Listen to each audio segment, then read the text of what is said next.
Welcome back to Doc Lale Talks Comics. Welcome to class, med students. We're going to talk about initial assessment today. An initial assessment is when you first sit down and read a new comic and try to figure out whether that book is going to give you the treatment that you need, or whether you need to move on to other exercises that you might find more fulfilling.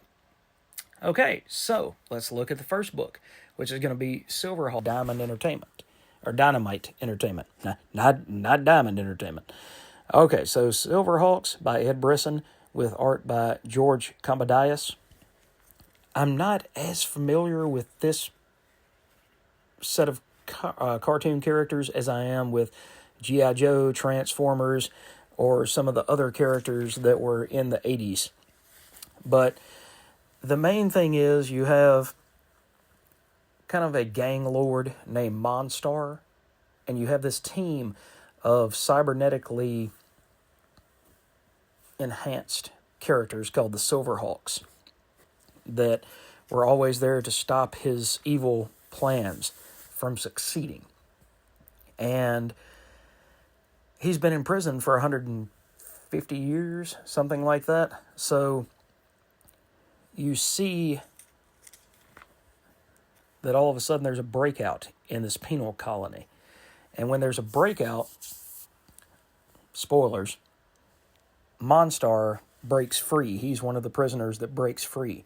So the problem comes in that you have these now aging SilverHawks who are no longer in their prime, but somebody needs to go after Monstar. Somebody needs to keep the peace. So they're almost like a police force, almost like Voltron would have been a space police force, more so than Transformers. Transformers, and it pains me to say this, but it's the premise of the entire thing is that they are singularly focused on the war between the Autobots and the Decepticons.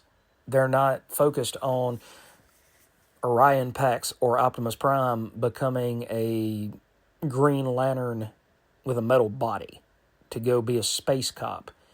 This is much more of, or it could be, it's not really in this one issue. I might give it a second issue to see where it goes from there, but this could be more of a procedural where you see the rise of new heroes, because like I said, the original SilverHawks have pretty much aged out of being able to jump into the fray as they did when they were younger. So this is going to be one of those stories that details the birth of a new generation. And I'm down for it because, like I said, I never read the original, if there was an original SilverHawks comic, I think there was in Marvel in the 80s. And I never watched the show. So this is kind of me jumping into a new-to-me 80s premise and 80s cartoon. So in my initial assessment, the artwork was not the strongest. It was very loose, okay? I get that cartoony art is supposed to be cartoony. I get that, and you're not telling me anything new with that. But I'm not seeing the greatest detail. This artwork leaves a lot to the colorist and to almost the shading, because you see that it's not a greatly detailed. Even when you see the penal colony, it's smooth almost. See the grain? See where you have that? You don't really get that much detail. And I'm not knocking the artist necessarily, because it may not be his fault. That might be his art style. And who am I to judge? Because anybody, pretty much, if you can draw a stick figure, you can draw better than I can. But I'm not really feeling an emotional attachment to these characters, because you almost have the same panel here with him showing a worried face, and then the same character almost in the same position, physical position, but now he's supposed to be showing anger. So it wasn't the strongest opening, and I wouldn't say that it's for everybody, but if you grew up with the SilverHawks and you enjoyed the adventures of the original cartoon, then I would at least check this first issue out, see if it really speaks to you. And if it doesn't, then I would say find an alternative treatment, because this book has action. It's got mystery because now the main villain has shown up, and it also has mystery about how are our heroes going to move forward. But I don't really think this is a very strong dosage, and I wouldn't recommend taking this on a monthly basis. All right, and the second book and final book we're going to talk about tonight is The Seasons by Rick Remender and Paul Azaceta, with Matthias Lopez as the colorist.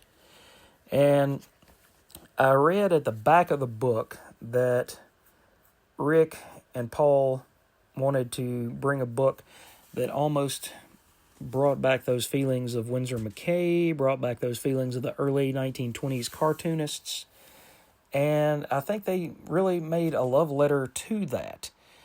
And so between the story of the four Seasons sisters and their missing mom and dad, the majority of the story has got Spring, who is a letter carrier, chasing down a letter that is addressed to her. And hijinks ensue. You've got her throwing a knife to try to keep the letter from flowing away and landing into the fire at a pizzeria and bakery. You've got her falling into comical sets, again, like Winsor McCay might have, or Rarebit Fiend. So, all of a sudden, you get this in your face. And I'll be so happy when my comic room gets built out, because then I'll be able to put this flat on a table and really show you guys off what the book looks like. But, I mean, look at the colors on that. It just pops. And again, they said they wanted to do something that reminded people of the energy and the pomp and the excitement of that time.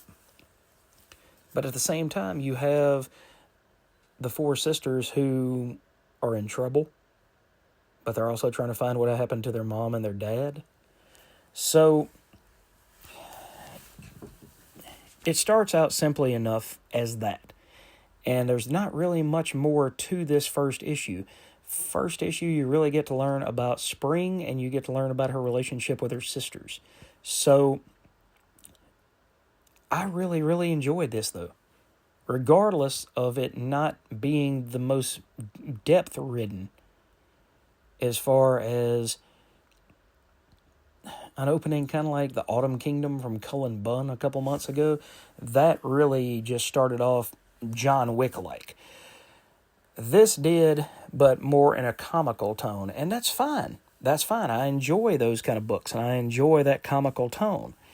But at the same time,